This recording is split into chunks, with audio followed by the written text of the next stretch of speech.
अस्सलाम वालेकुम, मैं हूं रिजवान अशरफ। इस वक्त पाकिस्तान के अंदर जो सबसे बड़ा मसला बना हुआ है वो ना महंगाई है, ना बेरोज़गारी है, ना मुल्क के अंदर सैलाब है, ना मुल्क के अंदर और कोई मसला है। सबसे बड़ा मसला बना हुआ है इस वक्त आर्मी चीफ के एक्सटेंशन का, और हर जगह पर वही मामला डिस्कस होता है, ख़ास तौर पर ताकत के ऐवानों के अंदर। पिछले दिनों मरी के अंदर एक मुलाकात होती है, उस मुलाकात के अंदर भी वन पॉइंट जो एजेंडा था वो यही था कि हम किस तरह से ये एक्सटेंशन या नए आर्मी चीफ की तैनाती के मतलब एक फार्मूला बना सकते हैं और उसमें से अपना अपना फ़ायदा कैसे निकाल सकते हैं। ये था असल एजेंडा। तो आज भी उसके ऊपर बात हो रही है। आज भी नवाज शरीफ लंदन जाने की तैयारी कर रहा है। पीछे अगर इस्टेब्लिशमेंट भी जाती है, आर्मी चीफ भी जाते हैं, तो इसका मतलब है कि वहाँ पर कोई मुलाकात हो सकती है और उस मुलाकात के अंदर ये सारे मामला डिस्कस हो सकते हैं। लेकिन अगर शरीफ ख़ानदान इतनी ज़्यादा ब्लैकमेलिंग करेगा, ये आपने याद रखना है, क्योंकि शरीफ ख़ानदान की ये पुरानी आदत है, उनका वतीरा है, ये उन्होंने यही रविश इख्तियार की है पिछले 40-50 सालों से कि इसके ऊपर ये डील करते हैं और ब्लैकमेल करते हैं, डील करते हैं, ख़रीदते हैं, लोगों को ख़रीदा जाता है। तो अगर शरीफ ख़ानदान यहाँ पर भी ब्लैकमेल करके, दो नंबरी करके प्रेशर डालती है इस्टेब्लिशमेंट के ऊपर, तो फिर इस्टेब्लिशमेंट ऑप्शन इस्तेमाल करेगी इमरान खान का, फिर इमरान खान के ऑप्शन को इस्तेमाल किया जाएगा। वो किस तरह से होगा, कैसे होगा, इसके बारे में बड़ी अहम तरीन मालूमात। और दूसरी इंतहाई अहम तरीन ख़बर वो है इस वक्त मुल्क के अंदर सैलाबी सूरत हाल को सामने रखते हुए एमरजेंसी नाफिज कर दी गई, और सैलाब एक थमने का नाम नहीं ले रहा, रुकने का नाम नहीं ले रहा, और सैलाब की तबाहकारियाँ जारी हैं। सैलाब इस वक्त अपनी तबाहकारियाँ जारी रखे हुए हैं। पंजाब के बाद सिंध के अंदर भी सैलाब की तबाहकारियाँ जारी हैं, और सिंध के अंदर मुख्तलिफ़ शहरों में, कराची में, हैदराबाद में, सक्कर में, बाकी शहरों के अंदर बारिश ने भी वहाँ पर इनकी गवर्नेंस का, इनकी कारकर्दगी का, इनकी करतूतों का पोल खोल दिया। ये पिछले तकरीबन 15-20 साल से पीपल्स पार्टी, जरदारी ख़ानदान वहाँ पर जो हुक्मरानी कर रहा है, उसका पोल खोल गया। फिर जाएँ कराची में जाकर पूछ लें, ये फुटेजेस मौजूद हैं, वीडियोज़ मौजूद हैं, लोग बेचारे उनकी वहाँ पर हालत क्या है, उसका पोल खोल दिया। तो मुल्क के अंदर सैलाबी सूरत हाल को सामने रखते हुए एमरजेंसी लगा दी गई है, फौज को तलब कर लिया गया है। इसके बारे में भी कुछ इन्फॉर्मेशन मेरे पास मौजूद है, वो भी आपके साथ में शेयर करता हूँ। तो सबसे पहले ये दो इंतहाई अहम तरीन ख़बरें। सबसे पहले बात करते हैं, मैं आपको बताता हूँ कि किस तरीके से ये आखिरकार मामला इमरान खान के पास जाएगा, ये इमरान खान की तरफ जाएगा। तो किस तरह से मैं आपको बताता हूँ, तो इस तरह से कि जो मौजूदा नून लीग है या मौजूदा जो नून लीग की क़यादत है, या आपको पता है कि इन्हें तो आदत पड़ी हुई पिछले 40-50 सालों से हर जगह पर मैच फिक्सिंग करने की, हर जगह के ऊपर सेटिंग करने की, हर जगह पर डील करने की, मुकम्मल करने की।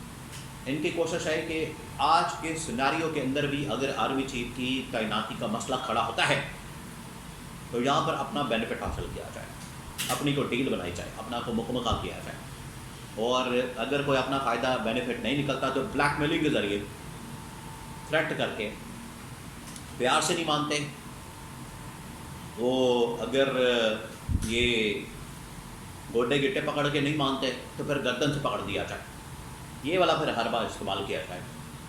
तो नून लीग अगर इस तरफ जाती है ब्लैकमेलिंग की तरफ, तो आपको पता है फिर इस्टेब्लिशमेंट भी आगे से फिर पड़ जाएगी, इस्टेब्लिशमेंट भी फिर लिहाज नहीं करेगी, इस्टेब्लिशमेंट भी फिर वहाँ पर फिर आँखें रखे लगी।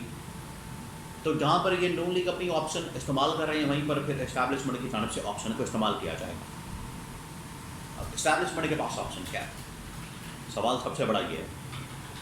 2 मिनटों के लिए ज़रा आप इमेजिन करें, इस्टेब्लिशमेंट के पास ऑप्शन क्या है। मैं आपको बताता हूँ इस्टेब्लिशमेंट के पास ऑप्शन क्या है। इस्टेब्लिशमेंट के पास ऑप्शन है असल में इमरान खान के, कि अगर ये इन्होंने ज़्यादा ब्लैकमेलिंग की, ज़्यादा दो नंबरी की, ज़्यादा अगर इन्होंने तंग किया, इन्होंने ज़्यादा कलम चलाई, इन्होंने ज़्यादा दो नंबरी की, धोखे से काम लेने की कोशिश की, कोई मुकम्मल करने की कोशिश की, तो फिर इमरान खान के ऑप्शन को इस्तेमाल किया जाएगा।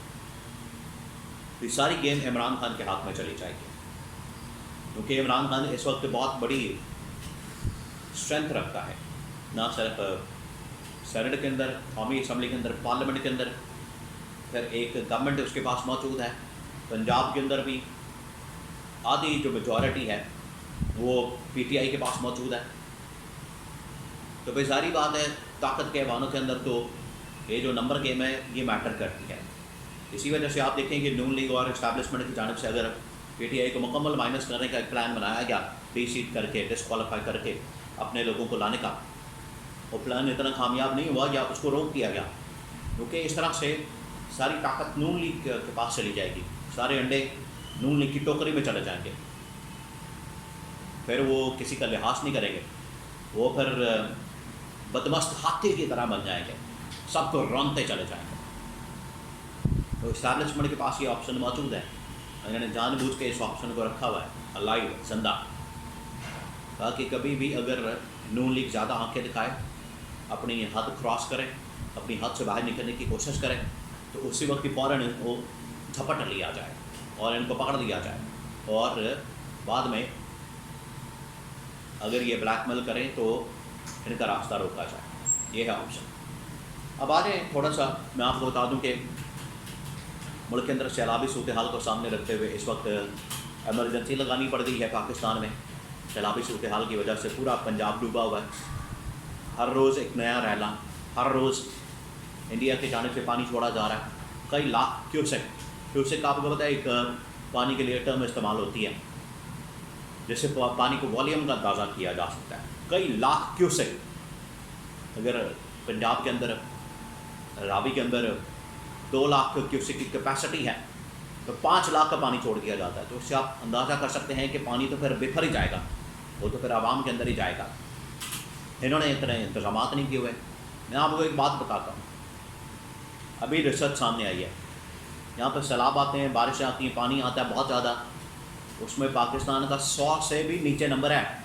टॉप के ऊपर जो ममालिक आते हैं वहाँ पर कभी सैलाब आया ही नहीं। यहाँ पर पानी के बड़े मसाइल हैं, बारिशों के, इस तरह की चीज़ों के। यहाँ पर पानी ऐसे ही हल्का सा भी 2 कतरे गिरते हैं तो सैलाब आ जाता है। क्यों? ये असल में ये इन हुक्मरानों का पोल, कारकर्दगी का पोल खोल दिया जाता है, पोल खुल जाता है इनकी कारकर्दगी परफॉर्मेंस का, कि इन्होंने पिछले 70 साल 80 साल से इन्होंने इसके ऊपर काम नहीं किया, इन्होंने गवर्नेंस नहीं दिखाई, इन्होंने कैपेसिटी नहीं बनाई, डैम नहीं बनाए, स्टोरेज नहीं बनाई, जिसकी वजह से इनका पोल होता है। आज बहरहाल मुल्क के अंदर एमरजेंसी लगा दी गई है और मुल्क के अंदर जो है वो फ़ौज को तलब कर लिया गया, तो इदारे मुकम्मल नाकाम हो गए, मुकम्मल गवर्नमेंट नाकाम हो गई है। इसके बाद से ही एमरजेंसी लगा के फ़ौज को तलब किया गया है।